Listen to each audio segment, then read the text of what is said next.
de leer, envían dos a preparar ese lugar, a preparar la mesa. Y estas dos personas, ¿quiénes eran? Dice el texto: Pedro y Juan. Oiga esto.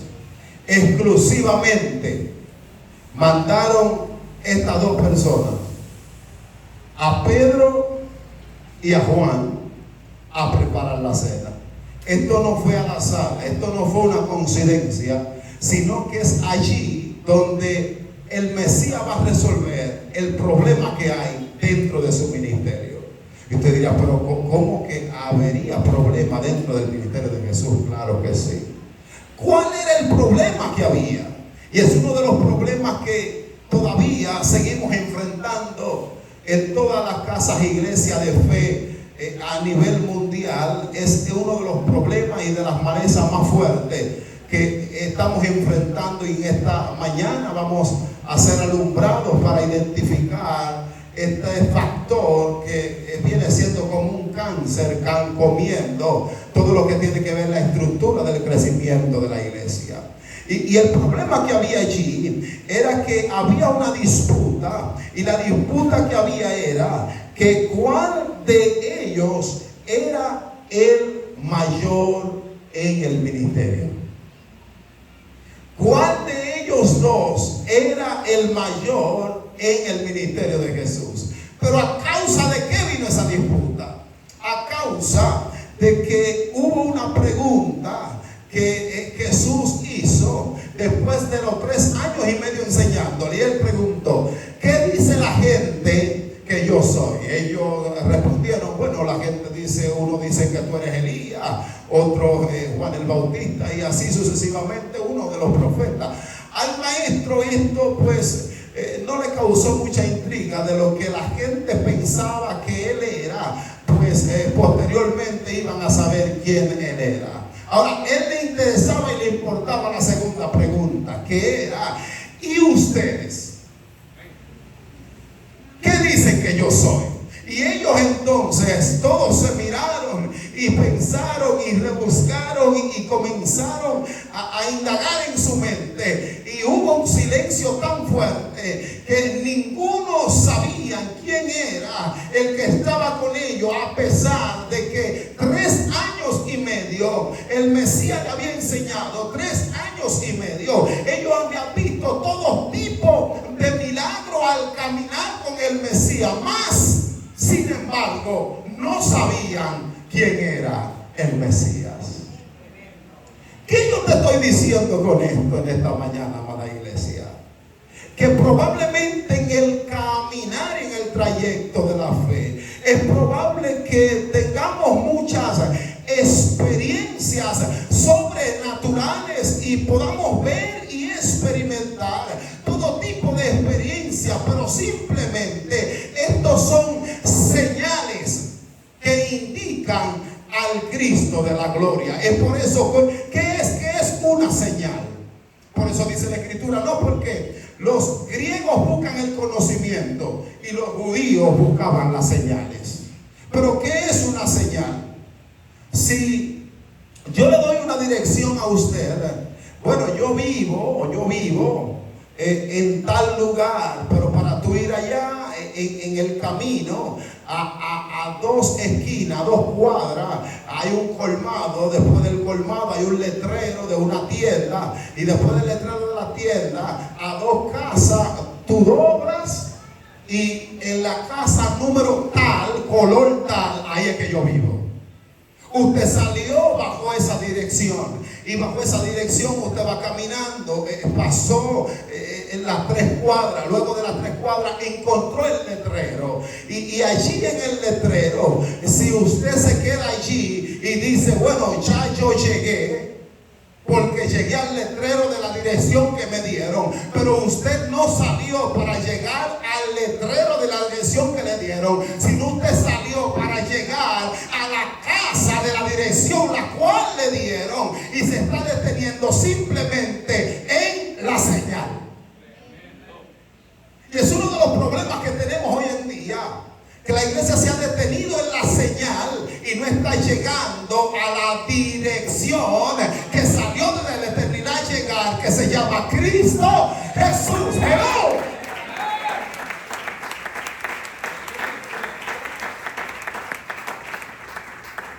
Entonces, si te quedas en la señal, no has llegado al lugar donde tú saliste. Por eso es que las señales lo único que están indicando es que tú vas bien en el camino. Porque lo que tú preguntas cuando estás perdido y el que te encuentra te dice, ¿cómo te dijeron? Bueno, él me dijo que había un letrero de tal lugar y que siguiera derecho. Ah, pues ese letrero queda allí y ahí tú sigues derecho por donde te dijeron. O sea, lo que va a hacer la gente es guiarte a la señal que te va a llevar a la dirección la cual tú saliste para llegar. Pero no te puedes detener en el camino en las señales. Amén. Porque la señal no es el destino donde tú tienes que llegar. La señal simplemente cumple parte de que tú vas bien en el camino y tienes que seguir caminando. Por eso en esta mañana hablo con una iglesia competente que no se va a quedar frenada en una señal, sino que va a decir en esta mañana, la señal lo único que está indicando, iglesia, es que vamos bien en el camino, que vamos bien en la dirección, que vamos correcto, pero no hemos llegado todavía. Porque el destino de la iglesia es hasta que vayamos o hasta que Él. Mientras tanto, de ahí para acá en el camino, todo se llama ¿cómo? No se estacionen las señales. Dios mío.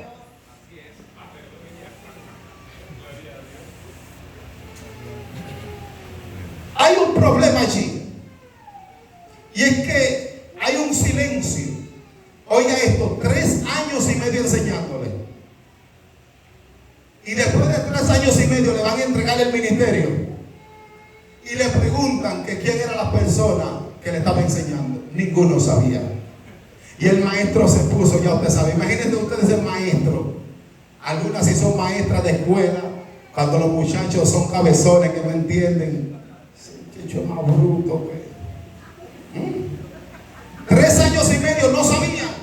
Y en ese momento el maestro se sentía así, enojado, y de ahí baja un fa del Eterno y baja sobre Pedro, y Pedro se levanta y dice, tú eres el Cristo, el Hijo del Dios vivo. Y Pedro hizo así de una vez. Ninguno de ustedes sabían esa revelación. Solo yo. Se infló. Automáticamente se infló. ¿Qué le dijo el maestro? Tranquilo, Pedro. Que si hay un bruto aquí para pasar el tema, nadie es más bruto que tú. Eso no vino porque tú no lo sabías. Eso fue. Ayer en Dominicana decimos un chivo. Un chivo es en la escuela cuando estás cogiendo un examen que tú llevas con algo escrito y tú lo sacas, no sé cómo se llama aquí en Colombia. Un machete. Es un machetico, Pedro, que te bajaron. Ahora tú vas a decir que pase con 100. No, Pedro. Si hay un bruto aquí eres tú, date tranquilo. Y él le dijo, tú te llamas Pedro, y sobre esa roca, sobre esa palabra, que de allí es que nace uno de los fundamentos de nuestros hermanos católicos, diciendo que Pedro siendo el primero papa, padre de la iglesia. No. El Mesías nunca se refirió exactamente a Pedro, sino le digo, tú eres Pedro, y a ti te digo que sobre esa roca, sobre esa palabra, yo edificaré mi iglesia. Pero ¿sobre cuál palabra? Sobre la que él dijo, tú eres el Cristo, el Hijo del Dios vivo. Ahora, ¿cómo el Mesías sabía que esto no venía de Pedro? De hecho, lo que podían revelarle, porque Cristo tiene 2 etapas, la etapa humana y la etapa glorificada. En la etapa humana, Cristo pues es Jesús. Y la respuesta allí no, tú eres Jesús. Y era en el momento antes de ser crucificado, la respuesta correcta era tú eres Jesús. Ahora, la respuesta que Pedro da es una respuesta que está muy elevada por encima, que todavía nadie la conoce, sino que le dice tú eres el Cristo. Pero el Cristo todavía no se ha revelado hasta que Él lo mate y Él resucite. Amén. Por eso es que le está diciendo que esa es la palabra correcta, y sobre esa palabra yo edificaré mi iglesia, que ni siquiera las puertas del infierno prevalecerán en contra de él.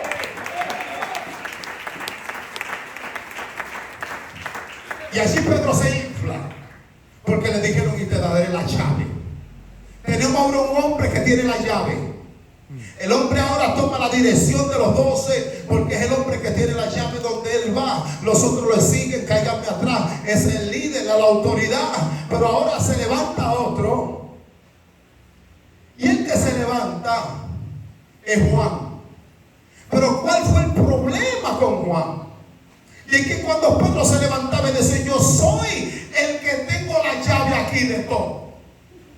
Y Juan decía, sí, es verdad, tú tienes la llave, pero yo soy el único que me recuesto en el pecho del maestro, papá. Recuérdate, este no es el que tiene la llave. Entonces había uno que se recostaba en el pecho del maestro, pero había otro que tenía la llave. Entonces la disputa aquí era, ¿quién es el mayor entre nosotros dos? Y yo sé que eso nos pasa en el liderazgo dentro de este tiempo. La disputa más grande dentro de todo el liderazgo: ¿quién es el mayor? Dile a tu hermano que está a tu lado, ¿quién es el mayor?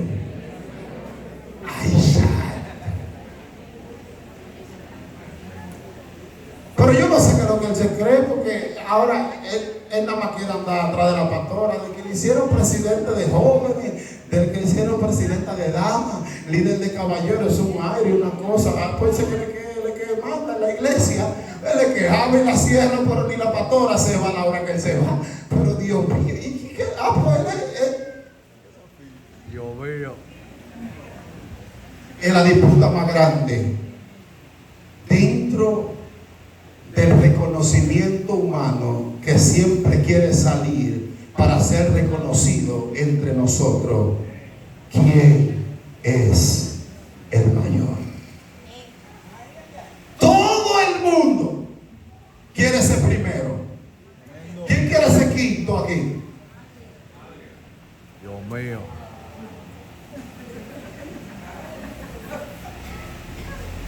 Y este problema estaba dentro del ministerio de Jesús. De hecho, en una ocasión hubieron unas mujeres que llegaron, una madre muy angustiada, y le dijeron, maestro, mira, mis hijos han dejado todo para servirte, para caerte atrás, pero tú sabes, ya ellos no van a estar conmigo. Ahora, yo como madre tengo que estar tranquila, tengo que estar segura, por lo menos ya yo te lo voy a entregar, lo voy a dejar que ellos te sigan, tú vas a ser el jefe de ellos, pero yo nada más te quiero pedir dos cositas, por favor, no es mucho pedir, ayúdame con eso. El maestro dice, pues está bien, dime qué tú quieres que haga con tus hijos.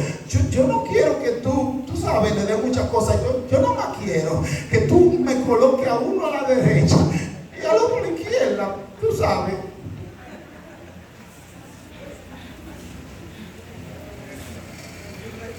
Nadie quiere dar de último.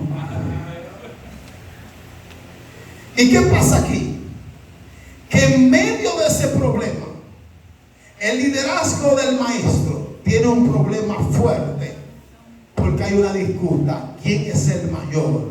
En medio de ello, entre Pedro y entre Juan. Uno tiene la llave y el otro el que se recuesta en el hombro. Y es allí, en ese pasaje que acabamos de leer, donde el Mesías va a ponerle fin a esa disputa para darle una enseñanza de servicio a través de la cena del Señor. Que esto nada más y nada menos tiene que ver objetivamente para la iglesia con el servicio. Déjame hacer una gráfica aquí para explicarle, porque esto de la cena tiene un protocolo importante que es lo que vamos a entender en esta noche. En lo que yo voy haciendo el dibujito, ustedes pueden ir adorando.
Está como callado, pero un aplauso al rey.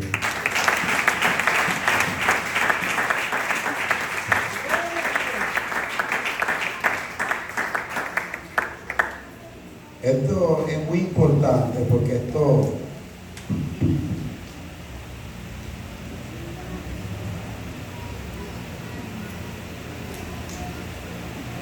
le va a cambiar la manera de pensar y de servir dentro del liderazgo del cuerpo de Cristo. Tenemos algo muy importante aquí. Todos pueden ver ahí. Se ve atrás, se ve todo bien. Lo observan. Levánteme la mano de atrás si ven bien eso. Ahí levanten. Ah, no, nítido. Ok.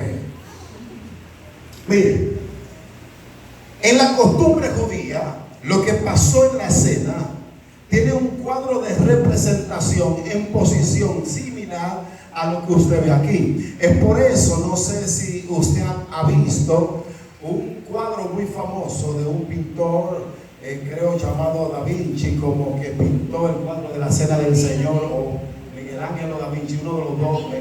Da Vinci, sí, el cuadro de la Cena del Señor, ¿no? Y ahí ustedes pueden ver más o menos una posición que tiene que ver con el siglo primero, y esto allí es una posición la cual pasó y se utilizó en la cena, y esto tiene un protocolo dentro del hebraísmo, del judaísmo de la época. Por eso es muy importante entender y conocer para saber qué pasaba allí. Ahora Jesús va a resolver un problema que hay dentro de su liderazgo y lo va a resolver en la cena. Es por eso que usted ve que en la cena habla el apóstol en el libro de Corintios, cuando se usa para la institución de la cena, y dice que los que van a comer o a participar de la cena del Señor tienen que pasar, que estén como en plena comunión. ¿Sí o no? Y de hecho usted ve que hasta en la ofrenda, que es un nivel de adoración que tiene que ver en el servicio, dice, no, si tú tienes algo en contra de qué, de tu hermano, deja que, deja la ofrenda, ponte a cuenta. Entonces, como dice nuestro hermano Francis, que hay gente que no la dejan, ellos se la llevan y ni se ponen a cuenta ni dan la ofrenda. Entonces, oiga aquí, esto llevaba un protocolo y llevaba una posición, y es la enseñanza la cual le quiere dar Jesús a aquellos dos, mayormente a Pedro, que tiene el mayor conflicto dentro del liderazgo. Y aquí va una posición muy importante en la mesa. Por eso Jesús manda a Pedro y manda a Juan para que colocaran la la mesa para luego ir con los otros discípulos. Entonces, en esta primera posición,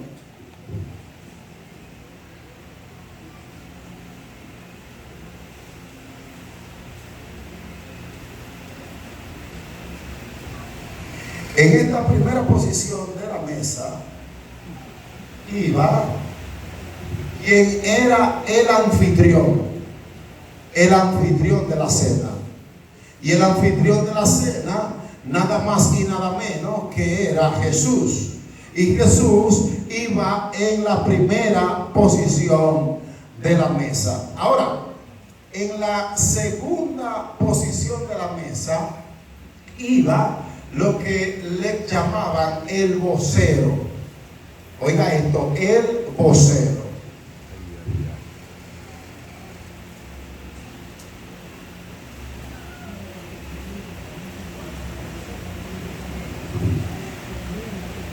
Y en esta posición iba Juan. ¿Qué tenía que ver? ¿Cuál era el trabajo que hacía el vocero en medio de la cena?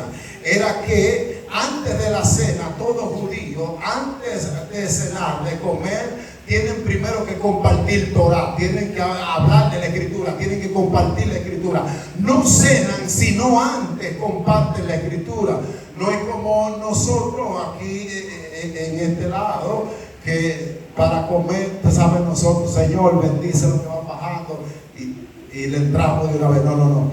Allá ellos tenían primero que estudiar las Escrituras para posteriormente entonces cenar. Y el vocero, nada más y nada menos, era Juan.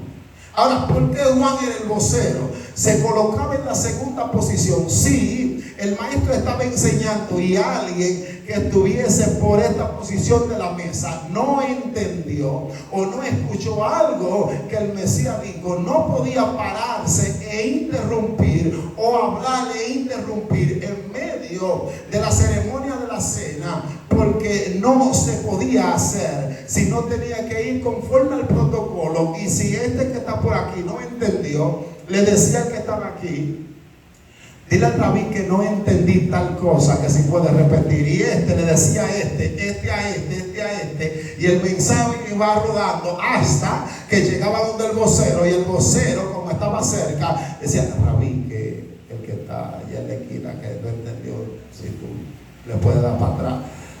Ahora seguimos con, tranquilo, todo frío. Entonces, Juan estaba allí siendo el vocero. ¿Por qué Juan estaba en esta posición? Porque para poder en la cena y para poder tener el privilegio el cual causó el problema entre él y Pedro, tenía que estar en esta posición, porque dice que era el que se recostaba ¿dónde? Y para poder recostarse en los hombros tenía que estar muy cerquita, ¿sí o no? Para estar al lado del maestro. Ahora bien, en esta posición,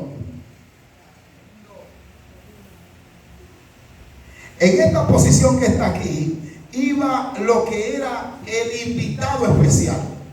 En la tercera posición de la mesa. Oiga esto. El invitado especial. Y este invitado especial lo designaba el anfitrión. El anfitrión era que decía quién iba a ser el invitado especial de la noche. Es por eso que usted nota que la Escritura establece y dice, conforme a esto, de este protocolo de cena, es que establece el verso, cuando dice, cuando tú vayas a un lugar, que no ocupes los primeros asientos, no sea que llegando que el anfitrión del asunto del evento te diga, no, espérate papá, ahí va alguien especial que yo tengo para esta noche, y te hagan así, te digan, párate, y lo manden ¿para dónde? Para atrás. Entonces pasa esa vergüenza. Entonces aquí como invitado especial, el problema mayor es que cuando Jesús llega y Jesús entra donde está ya la mesa preparada, está la mesa, está Juan allí, Juan lo colocan en su posición como vocero. Por eso es que usted nota que todo lo escrito, dice Juan y y oí del Señor y Él me dijo esto porque era cercano al maestro. Y entonces allí, nada más y nada menos, en esta posición del invitado especial, ¿usted sabe quién estaba sentado allí?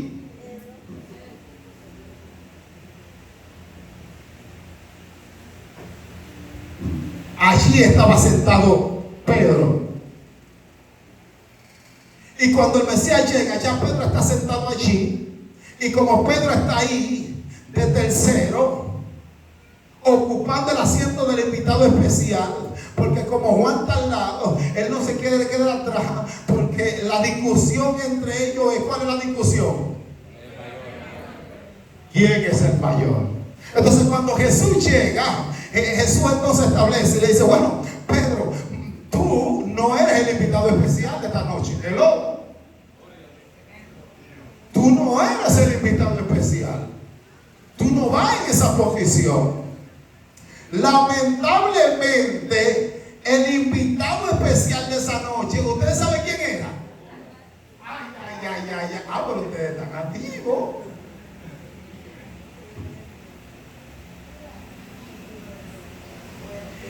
El invitado especial de esa noche, nada más y nada menos, era que el carismático y contable Judas, experto en economía, tipo que te decía a ti un proyecto con 100,000 pesos, Dios mío. un supermercado que dijo, oiga aquí, Judas es que ven esta tercera posición. ¿Por qué?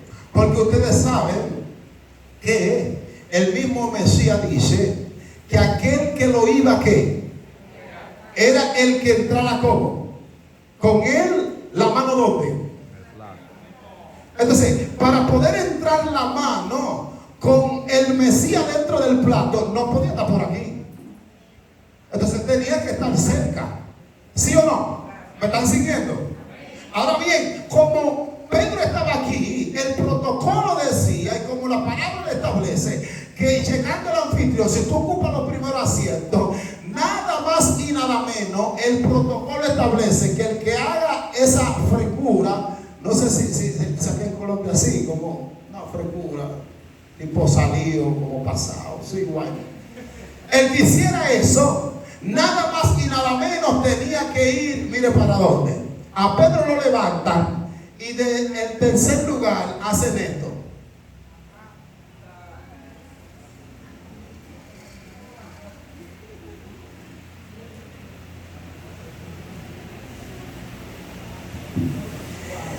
Y a Pedro del tercer lugar lo colocaron en el último lugar de la mesa. Amados hermanos, al tipo que tiene la llave, no, porque yo soy el evangelista más usado de la iglesia. ¿Cómo que la pastora me manda a lavar los baños a mí? Yo, el que más predico, el que más desato gloria, el que me engancho el abanico, un adorador terrible cuando se bajó de cabeza. Oiga, está en la última posición. Y lo fuerte de esto allí es que estando en la última posición, hay algo poderoso que está pasando, y es que el Señor está trabajando con el carácter de Pedro. Juan está aquí, recostadito de los hombros. Pedro está allá mirándolo. Mira si yo lo agarro. Mira. Pedro está ahí así, furioso. Porque usted ve esto que está aquí. Era día de la Pascua. Y en el día de la Pascua, entonces, lo que hacían era que los esclavos de servidumbre lo despachaban. No había esclavo ni libre en la Pascua. Todo el mundo entraba en una igualdad por temporada de la Pascua. O sea, no había esclavo en la casa. Y este servicio, esto que está aquí, nada más y nada menos, se llamaba un lebrillo. Y este lebrillo se usaba ¿para qué? Para lavarle los pies a las personas que iban de visita a la casa, porque no podían sentarse a la mesa a cenar sin antes lavarse los pies. Entonces, como era el día de la Pascua, el esclavo más ordinario en servicio, que su función era con el lebrillo lavarle los pies a aquellos invitados que iban a la casa, como era el día de la Pascua, lo que establecía el orden judío era que ese esclavo tenía que coger su herramienta de trabajo y colocarla en el último asiento de la mesa, para que el que se siente en ese lugar, entonces no solo le toque cenar, sino que también le toque ese oficio, y que él le lave los pies a toda la visita. O sea, Pedro está sentado allí, pero cuando Pedro, en medio de su furor, mueve los pies, y cuando mueve los pies, toca este asunto abajo y ve esto. Te toca, Pedro. Dios mío. Estando allí, porque esta mesa en la antigüedad no es como la mesa que nosotros usamos, que son altas con sillas, no. Tenían alrededor una especie como de unos cojines, y allí ellos se sentaban, y después de cenar muchas veces hasta se quedaban dormidos allí. Y vemos entonces que ahora Pedro está allí. Antes, oiga esto, de poder empezar la cena, hay que agarrar y hacer el lavamiento de pies. Pero no obstante a esto, cuando está aquí Judas, hay una primera parte de la cena que esta se hace primero, y es la parte donde se conoce como la parte del partimiento con las hierbas amargas. Estos preparaban una salsa que se conocía como la salsa jarrosel, que era una salsa de hierbas amargas. En acimo se llamaba esta parte, la cual ellos, cuando mojaban el pan en esta salsa, era muy amarga, y la comían. Entonces esto representaba y les recordaba el tiempo de amargura de 430 años que ellos estuvieron de esclavitud. ¿Dónde? En Egipto. Y esto les recuerda esa amargura cuando estuvieron en Egipto. Esta primera parte de la cena era la parte de amargura. Es la primera parte donde Pedro, donde Judas toma participación, y después que entró la mano en el plato mojada en esta salsa, entonces el maestro le dice a Judas que lo que él iba a hacer, que se parara, se fuera y lo hiciera. Y es allí que solamente Judas participa de esta primera parte, de la parte de la amargura, pero no participó de toda la cena.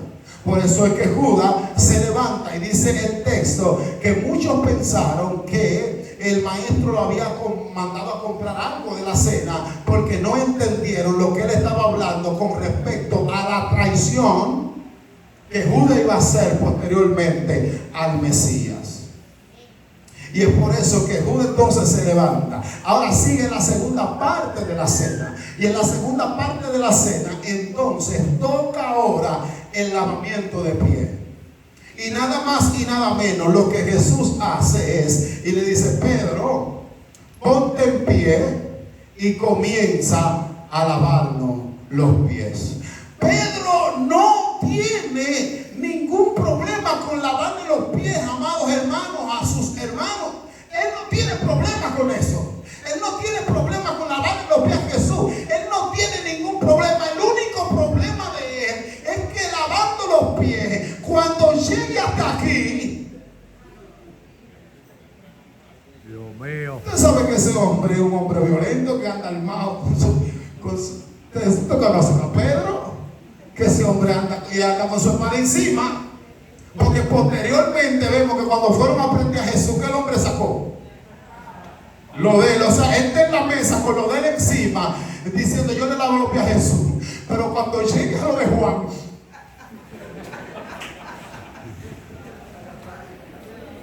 se lo corto.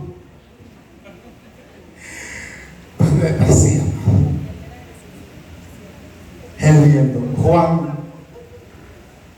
que él no sabe de nada. Pedro no tiene problema con lavarle los pies a ellos.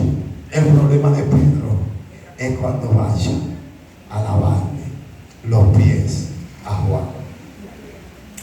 Es por eso que es probable que nosotros no tengamos problemas con ciertos hermanos que son de nuestro grupo, de nuestro corito, los adoradores ahí con su coro, lo de dama, su gente de dama, lo de jóvenes, con los jóvenes. Pero hay un problema que probablemente tú tengas cuando te crucen de los jóvenes para los caballeros allí. Es que hay alguien que no soporta.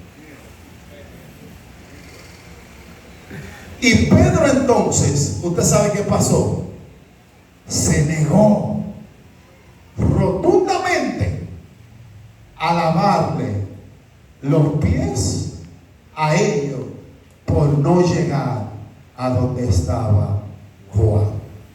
Muchas veces dentro del liderazgo se pierde una edificación, una impartición por alguien que no tiene la madurez de poder ponerse de acuerdo con su hermano que tiene cierta diferencia y le tocó hacer algo en trabajo juntos. Y él dice, mándeme con quien usted quiera, pero no con fulano.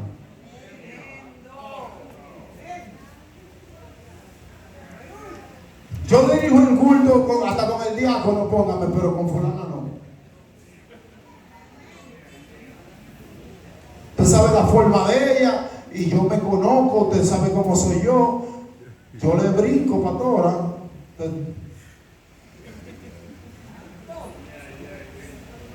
Suéltala. Pedro se negó. El negarse llevaba como consecuencia, número uno, que el anfitrión podía sacarlo de la cena.